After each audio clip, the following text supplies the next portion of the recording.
모든 환난 가운데 너를 지키는 자라. 두려워하지 말라. 내가 널 도와주리니. 놀라지 말라. 내 손 잡아주리라. 나의 안에 거하라. 나의 안에 거하라. 나는 내 하나님이니. 모든 환난 가운데 너를 지키는 자라. 두려워하지 말라. 내가 널 도와주리니. 놀라지 말라. 내 손 잡아주리라. 내가 너를 지명하여 불렀나니 너는 내 것이라. 내 것이라. 너의 하나님이라. 내가 너를 보배롭고 존귀하게 여기노라. 너를 사랑하는 내 여호와라.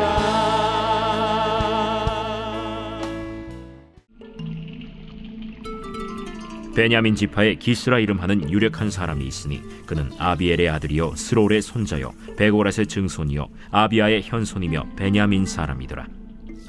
기스에게 아들이 있으니 그의 이름은 사울이요 준수한 소년이라. 이스라엘 자손 중에 그보다 더 준수한 자가 없고 키는 모든 백성보다 어깨 위만큼 더 컸더라. 사울의 아버지 기스가 암나기들을 잃고 그의 아들 사울에게 이르되, 너는 일어나 한 사활을 데리고 가서 암나귀들을 찾으라. 그가 에브라임 산지와 살리사 땅으로 두루 다녀보았으나 찾지 못하고 사알림 땅으로 두루 다녀보았으나 그곳에는 없었고 베냐민 사람의 땅으로 두루 다녀보았으나 찾지 못하니라. 그들이 숲 땅에 이른데 사울이 함께 가던 사환에게 이르되, 돌아가자. 내 아버지께서 암나귀 생각은 고사하고 우리를 위하여 걱정하실까 두려워하노라. 보소서, 이 성읍에 하나님의 사람이 있는데 존경을 받는 사람이라. 그가 말한 것은 반드시 다 응하나니 그리로 가사이다. 그가 혹 우리가 갈 길을 가르쳐 줄까 하나이다 하는지라. 사울이 그의 사환에게 이르되, 우리가 가면 그 사람에게 무엇을 드리겠느냐? 우리 주머니에 먹을 것이다 하였으니 하나님의 사람에게 드릴 예물이 없도다. 무엇이 있느냐? 보소서, 내 손에 은 한 세겔의 4분의 1이 있으니 하나님의 사람에게 드려 우리 길을 가르쳐달라 하겠나이다. 옛적 이스라엘의 사람이 하나님께 가서 물으려 하면 말하기를 선견자에게로 가자 하였으니 지금 선지자라 하는 자를 옛적에는 선견자라 일컬었더라. 사울이 그의 사환에게 이르되, 내 말이 옳다. 가자. 그들이 하나님의 사람이 있는 성읍으로 가니라. 그들이 성읍을 향한 비탈길로 올라가다가 물 기르러 나오는 소녀들을 만나 그들에게 묻되, 선견자가 여기 있느냐? 있나이다. 보소서, 그가 당신보다 앞서갔으니 빨리 가소서. 백성이 오늘 산당에서 제사를 드리므로 그가 오늘 성읍에 들어오셨나이다. 당신들이 성읍으로 들어가면 그가 먹으러 산당에 올라가기 전에 곧 만나리이다. 그가 오기 전에는 백성이 먹지 아니하나니 이는 그가 재물을 축사한 후에야 청함을 받은 자가 먹음이니이다. 그러므로 지금 올라가소서. 곧 그를 만나리이다. 그들이 성읍으로 올라가서 그리로 들어갈 때 사무엘이 마침 산당으로 올라가려고 마주 나오더라. 오늘도 하나님의 말씀과 은혜를 사모하며 새벽을 깨우신 더 사랑의 교회 모든 성도님들을 진심으로 환영합니다. 우리를 새롭게 하고 변화시키고 능력이 되는 하나님의 말씀을 풍성하게 누리고 경험하는 귀한 새벽이 되기를 간절히 소망합니다. 여러분, 우리는 살아가다 보면 정말 다양한 일을 겪으며 살아갑니다. 개인적인 일, 자녀와 관련된 일, 배우자와 관련된 일, 가족과 관련된 일, 업무와 관련된 일 등 정말 크고 작은 다양한 일들을 만나게 됩니다. 어떤 일은요, 행복하기도 하고 즐겁기도 합니다. 그러나 어떤 일은 너무나도 슬프고 어떤 일들은 너무나도 감당하기 어려울 때도 있습니다. 행복하고 즐거운 일은 괜찮지만요, 슬프고 감당하기 힘든 일을 만났을 때 우리의 믿음이 흔들리거나 우리의 신앙이 흔들릴 때도 있습니다. 여러분, 우리는 어떤 상황에도 어떤 일에도 흔들리지 않으려면 어떻게 해야 할까요? 오늘 우리에게 주신 하나님의 말씀을 통해 그 답을 알 수 있습니다. 오늘 본문의 말씀은 이스라엘 모든 백성들이 진짜 왕이신 하나님을 거부하고 세상 사람들과 똑같이 하나님을 모르는 이방 백성들과 같이 왕이 필요하다고 사무엘에게 하나님께 왕을 요구한 이후에 일어난 상황입니다. 사무엘상 8장 후반부를 통해서 사무엘은 왕을 요구하는 이스라엘 백성에게 하나님이 하시는 말씀을 다 전합니다. 사무엘상 8장 18절입니다. 그 날에 너희는 너희가 택한 왕으로 말미암아 부르짖되 그 날에 여호와께서 너희에게 응답하지 아니하시리라 하니. 이렇게까지 사무엘은 이스라엘 백성들에게 경고했지만 이스라엘 백성들은 전혀 그 말을 듣지 않았습니다. 이스라엘 백성들의 태도는 매우 강경했습니다. 사무엘상 8장 19절입니다. 백성이 사무엘의 말 듣기를 거절하여 이르되 아니로소이다. 우리도 우리 왕이 있어야 하리니. 저는 이스라엘 백성들이 마치 예수님이 아니라 바라바를 놓아주라는 군중들의 모습과 비슷하다는 생각이 들었습니다. 자, 그리고 나서 오늘 본문에 사울이라는 사람이 등장하게 됩니다. 사무엘상 9장 1절에 살펴보면 사무엘은 베냐민 지파 사람이었습니다. 베냐민 지파는 어떤 지파입니까? 사사기 20장, 21장을 보면 레위 첩 사건으로 인해 이스라엘 지파 중에서 끊어질 뻔했던 지파입니다. 사울은 이 베냐민 지파 출신이며 특별히 기스라고 하는 유력한 사람의 아들이었습니다. 계속해서 사울에 대한 설명이 2절에 이어집니다. 사울은 잘생긴 청년이었습니다. 그냥 잘생긴 것이 아니라 사울의 외모는 이스라엘 사람들 중에서 제일 잘생겼다고 기록되어 있습니다. 또한 이스라엘 백성 중에서 그 누구보다도 키가 컸다고 합니다. 사울의 모습은 베냐민 지파라는 사실을 빼놓고는 어떻게 보면 왕으로는 아주 훌륭한 조건을 갖춘 그런 모습이라고 생각됩니다. 유력한 집안, 얼굴도 진짜 잘생기고 키도 컸습니다.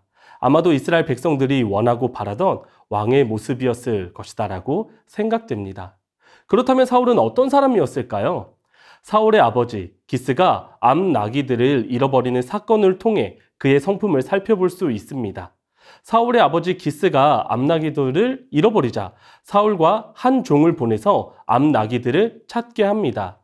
이 당시 암 나귀는요, 소형 트럭과도 같은 가축이었다고 합니다.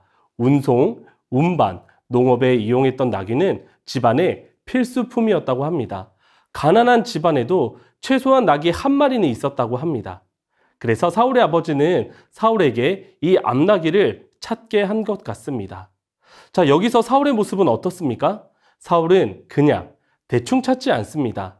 에브라임 산지, 살리사 땅, 사알림 땅, 베냐민 사람의 땅, 자신이 살던 곳에서 꽤 거리가 되는 지역들을 돌아다니며 최선을 다해 암나귀들을 찾았습니다. 가까운 곳 몇 곳만 돌아다닌 것이 아니라 멀리까지 가서 암나귀들을 찾은 것입니다. 그리고 다시 자신이 살던 곳 근처 숲땅에 이르게 되었습니다. 사울은 아버지의 명령에 대한 한마디 불평도 없고요. 오히려 열심히 찾다가 이제는 아버지가 자신을 걱정할 것에 대해서 생각까지 합니다. 아버지의 마음을 너무나도 잘 알고 있었던 것입니다. 여러분, 사울은 유력한 집안에다가 이스라엘 사람 중에서 가장 잘생기고 가장 키도 컸습니다. 또한 사울은 주어진 일에 최선을 다했고 또한 아버지의 마음도 잘 아는 좋은 사람으로 보입니다. 이런 사울에게 이제 특별한 일들이 발생합니다. 사울은 암나귀들을 찾는 일에 최선을 다했을 뿐만 아니라 아버지가 걱정할 것을 우려하여 집으로 돌아가려고 합니다. 이때 사실 종의 입장은 집으로 돌아간다라고 하면 당연히 그렇게 했을 것이다 라고 생각합니다. 사울보다 종이 해야 할 일이 훨씬 더 많고 힘들었을 것이기 때문입니다. 그런데 사울의 말에 대한 종의 태도는 전혀 다릅니다. 사울의 종은 집으로 돌아가는 것이 아니라 하나님의 사람에 대해서 이야기를 합니다. 하나님의 사람이 나귀들을 찾아줄 수 있으니 그 사람에게로 가보자는 것입니다. 그러자 사울은 좋은 생각이지만 하나님의 사람에게 무언가를 드려야 하는데 자신에게는 아무것도 없다고 말합니다. 그러자 종은 자신이 가진 재물을 드리면서까지 가보자고 합니다. 그러면 암나기들을 찾을 수 있을 것이다 라고 말합니다. 여러분, 사실 이 사울의 종의 태도는요, 이해하기 어렵습니다. 사울의 종이 굳이 그렇게까지는 할 필요가 없었습니다. 그러나 사울의 종은 사울을 설득했고 암나기들을 찾는 사건을 통해 결국 사무엘에게 가는 상황이 펼쳐지게 됩니다. 자, 그리고 나서 누구를 만납니까? 때마침 물 기르러 나오는 소녀들을 만나게 됩니다. 그리고 그 소녀들은 마침 하나님의 사람인 사무엘의 동선을 알고 있었고 사무엘을 만날 것에 대한 확신까지 줍니다. 사무엘이 마침 오늘 제사를 드리기 위해 성읍에 들어왔습니다. 그리고 나서 드디어 사무엘과 사울이 만나게 됩니다. 오늘 이 본문을 통해서 우리는 많은 것들을 생각해보고 살펴볼 수 있지만 오늘은 특별히 하나님의 계획과 일하심에 대해서 생각해보고자 합니다. 진짜 왕이신 하나님께 보이는 왕을 세워달라고 요구하는 이스라엘 백성들. 하나님은 그들의 요구를 들어주시기로 결정하십니다. 그리고 하나님의 일하심이 시작됩니다. 하나님은 베냐민 지파 기스의 아들 사울을 선택하십니다. 하나님이 왜 사울을 선택하셨는지에 대한 이유는 찾아볼 수 없습니다. 또한 사울이 어떤 노력을 했고 어릴 때부터 왕이 되기 위해 무언가 준비했다? 그런 부분은 성경에서 전혀 찾아볼 수 없습니다. 하나님이 사울을 택하신 것은 전적인 하나님의 주권이었습니다. 하나님은 사울을 이스라엘의 첫 번째 왕으로 삼으시기로 선택하신 후 모든 상황을 하나님의 뜻에 의해 이끌어 가십니다. 사울의 아버지가 암나기들을 잃어버리죠. 그리고 사울은 암나기들을 찾기 위해 종과 함께 가게 되었습니다. 열심히 찾다가 돌고 돌아서 우연히 사무엘의 고향인 숲까지 이르게 되었습니다. 그리고 사울은 자신의 집으로 돌아가려고 했지만 이상하게도 종은 하나님의 사람인 사무엘을 만나러 가자고 사울을 설득합니다. 종이 자신의 가진 것을 드리면서까지 사무엘을 만날 것을 사울에게 이야기합니다.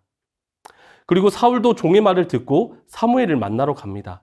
또한 가는 길에 물 기르러 온 소녀들을 통해 사무엘이 어디에 있는지 확인할 수 있었을 뿐만 아니라 사무엘을 만날 것이라는 확신까지 얻게 되었습니다. 또한 사무엘이 마침 제사를 드리기 위해 성읍으로 오게 되었습니다.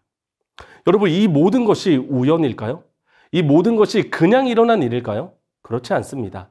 이 모든 것은 하나님의 계획 가운데 모든 것이 진행된 것입니다. 이 모든 상황은요, 그냥 펼쳐진 것이 아니라 하나님이 계획하셨고 그 계획대로 일하셨기 때문에 이 모든 일이 일어난 것입니다.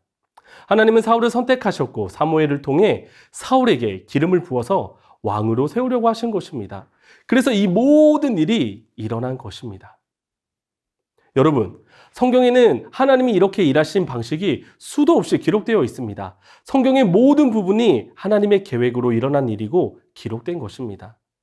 여러분, 우리는 살아가다 보면 정말 수많은 일을 만나게 됩니다. 앞서 생각해 보았던 것처럼 기쁘고 행복한 일을 만나서 즐거울 때도 있고요. 때로는 슬프고 어려웠고 힘든 일을 만날 때도 있습니다. 기쁘고 행복한 일은 괜찮은데요. 슬프고 어렵고 힘든 일은요. 이해할 수 없는 일은요. 우리에게는 참 쉽지 않은 것 같습니다. 다양한 일들로 인해 우리의 믿음이 흔들릴 때도 있죠. 그러나 여러분, 우리는 그 상황에 반드시 기억해야 할 것이 있습니다.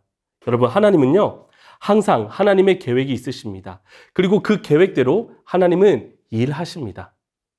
우리의 삶을 생각해 봅시다. 하나님은 우리를 하나님의 자녀로 아무런 조건과 이유가 없이 우리를 선택해 주셨습니다. 하나님은 우리를 하나님의 아들, 딸로 선택해 주셨습니다.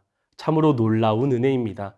우리가 아직 죄인 되었을 때 하나님을 향하여서 아무것도 할 수 없었고 오히려 하나님과 원수된 그때에 하나님은 우리를 하나님의 자녀로 삼으시기로 작정하시고 우리를 선택해 주셨습니다.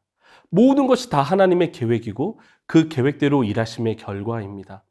여러분, 하나님의 선택에 대한 감사와 감격이 넘치십니까?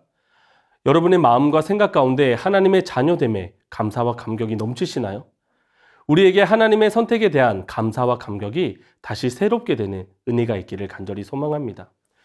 여러분, 우리를 선택하시기로 계획하시고 그것을 이루신 하나님은요, 여전히 지금도 우리의 삶을 다스리고 계십니다. 우리의 삶은 하나님의 주권 아래에 있으며 지금 그 계획대로 진행되고 있는 중입니다. 사울을 선택하시고 사울이 사무엘을 통해 왕으로 기름 부음을 받는 과정을 보십시오. 사울은 아마도 자신이 왕이 될 것이다라고는 생각하지도 못했을 것입니다. 그러나 하나님은 하나님의 계획과 뜻대로 일하시고 계셨습니다. 여러분, 그렇다면 우리의 삶에 일어나는 크고 작은 다양한 일들 앞에 우리는 어떻게 해야 할까요? 특별히 어렵고 힘든 일을 만났을 때, 이해되지 않는 일을 만났을 때, 당황스러운 일을 만났을 때 우리는 어떻게 해야 할까요? 그렇습니다. 우리는 나를 향한 하나님의 신실한 계획을 믿어야 합니다. 여러분, 하나님은 우리를 향한 놀라운 계획을 가지고 계십니다.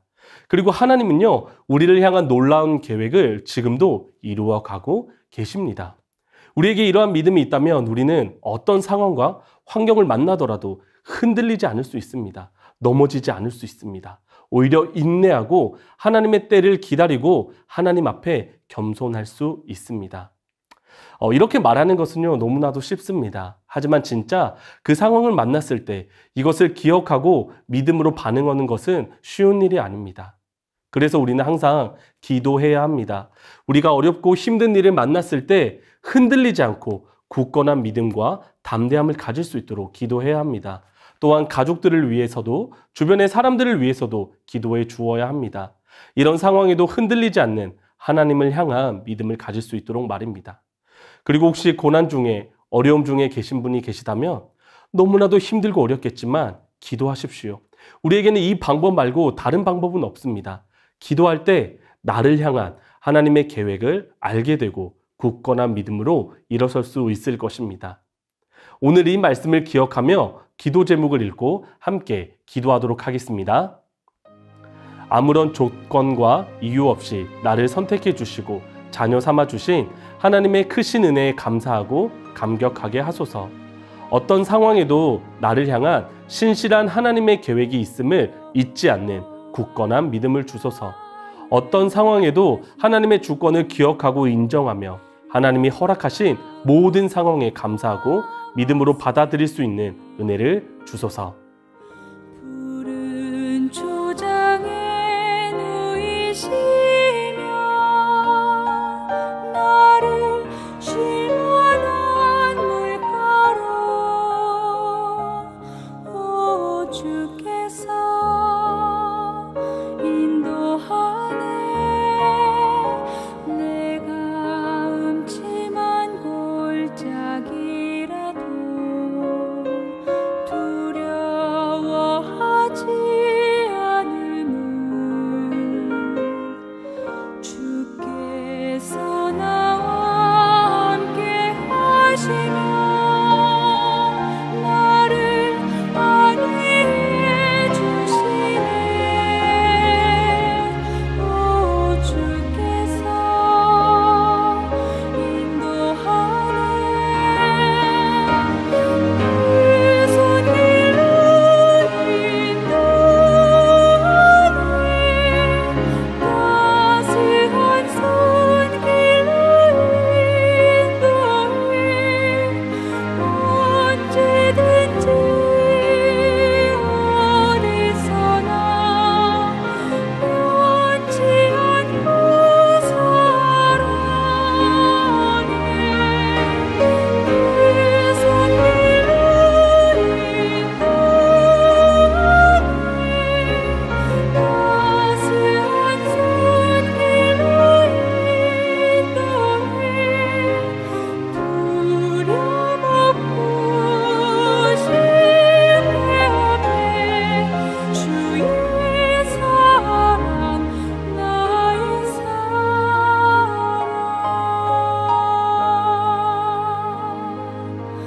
주의